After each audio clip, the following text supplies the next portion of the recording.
Tere kallid vaatajad! Tänases videos tutvustan lihtsat raha ligitõmbamise moodust Pythagorase või Fordi ruudu abil, mis kujutab endast 3x3 tabelit, kus esimene tulp tähendab minevikku, keskmine olevikku ja kolmas tulevikku. Numbrid kirjutatakse tulpadesse tuleviku poole kasvavalt ning iga pikitulba numeroloogiline summa on 6. Rituaali teostamiseks vajame soovitavalt number 5 sisaldavat rahatähte ja kirjutusvahendit. Kanname kujundi rahatähele, olen seda eelnevalt teinud, siia, ja laseme sellel hetke olla ning seejärel laeme selle mõttes konkreetse käsuga. Näiteks, too mulle kuu aja jooksul 5000 eurot.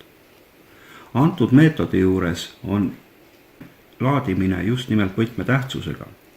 Kui see on tehtud, asetame programmeeritud kupüüri oma rahakotti ning kanname seda seal talismanina kuni talle antud ülesande realiseerumiseni, mis järel tuleks see asetada vaid teile endale teadaolevasse kohta või hävitada.